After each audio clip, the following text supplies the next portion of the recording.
so much motherfucking design alright. Memperkenalkan jenis dan sifat sudut di sekolah dasar. Titik, garis, bidang, ruang, dan sudut. Yang pertama adalah titik. Titik merupakan bagian terkecil dari objek geometri karena tidak memiliki ukuran tertentu, baik panjang, lebar, maupun tebal. Titik biasanya disimbolkan dengan titik dan diberi nama dengan huruf kapital A, B, O, dan sebagainya. Suatu titik akan menunjukkan posisi atau letak tertentu dari suatu objek. Yang kedua adalah garis. Garis merupakan himpunan atau kumpulan titik-titik yang tidak berujung. Jika garis hanya memiliki pangkal tanpa ada ujung, maka disebut sinar garis. Tetapi, jika garis tersebut memiliki pangkal dan ujung, maka disebut segmen garis. Yang ketiga adalah bidang. Bidang merupakan suatu area yang dibuat oleh garis, mempunyai panjang, lebar, luas, serta mempunyai kedudukan, arah, dan dibatasi oleh garis. Yang keempat adalah ruang. Geometri bidang ruang adalah bangun yang memiliki panjang, lebar, luas, keliling, tinggi, dan volume, atau bangunan 3 dimensi di mana sisi-sisinya saling membatasi. Yang kelima adalah sudut. Sudut adalah suatu bentuk yang dihasilkan dari dua buah garis saling bertemu. Sementara itu, sudut bisa dikatakan sebagai sebuah ruang antara dua garis lurus yang saling berpotongan jika berada di dalam bangunan 2 dimensi yang ukurannya beraturan. Selanjutnya, kita akan masuk ke dalam jenis-jenis sudut. Jenis sudut terbagi menjadi 6. Yang pertama, sudut lancip. Sudut lancip yang besarnya kurang dari 90 derajat. Sudut ini dinyatakan sebagai besar dari 0 derajat kurang dari 90 derajat. Sudut lancip memiliki sudut yang kecil di antara sudut lainnya karena besar sudutnya kurang dari 90 derajat. Contoh sudut lancip pada benda di sekitar kita antara lain ujung pensil, ujung paku, ujung jarum, ujung obeng, gunting yang sedikit terbuka. Yang kedua ada sudut siku-siku. Sudut siku-siku yang besarnya tepat 90 derajat atau seperempat putaran penuh. Secara tampilan, sudut siku-siku lebih besar dari sudut lancip.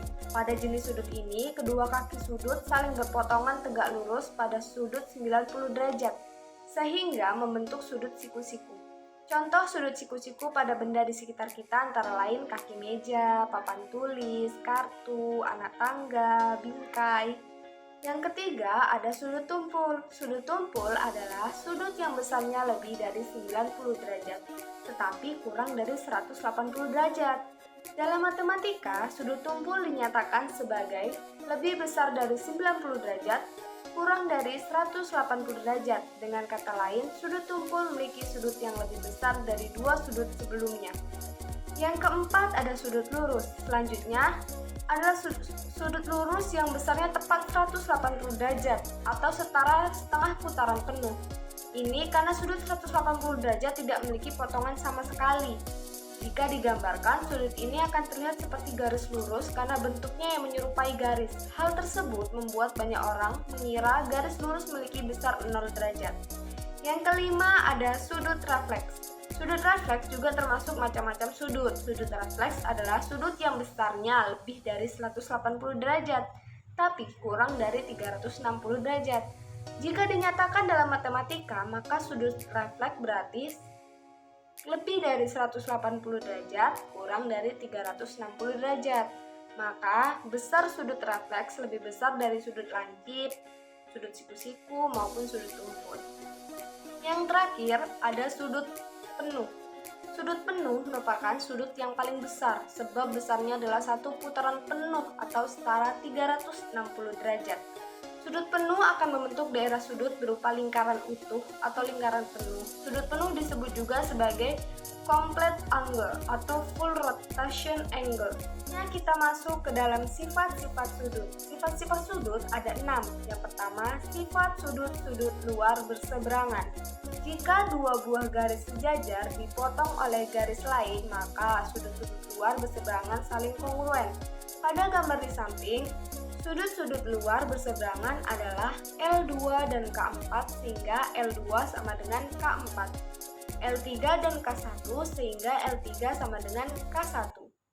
Yang kedua ada sifat sudut-sudut dalam berseberangan.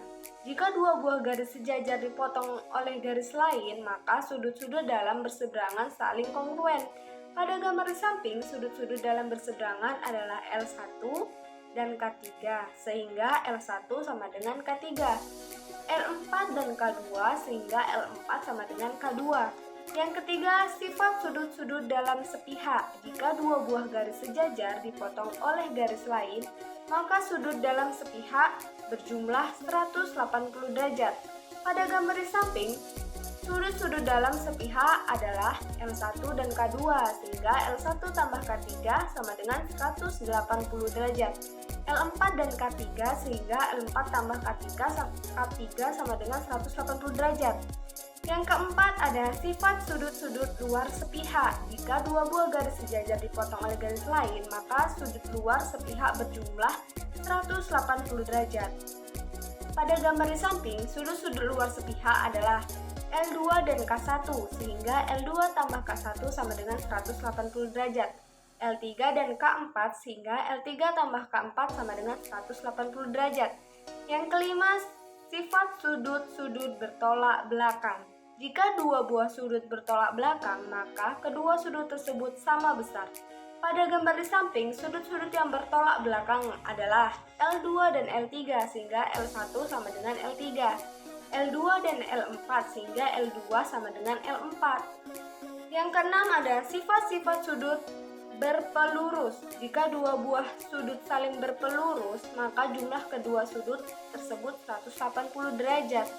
Pada gambar di samping, sudut-sudut yang berpelurus adalah L2 dan L1, sehingga L2 tambah L1 sama dengan 180 derajat. L2 dan L3, sehingga L2 tambah L3 sama dengan 180 derajat. L3 dan L4, sehingga L3 tambah L4 sama dengan 180 derajat. L1 dan L4, sehingga L1 tambah L4 180 derajat. Makasih, see you the next video. Bye bye.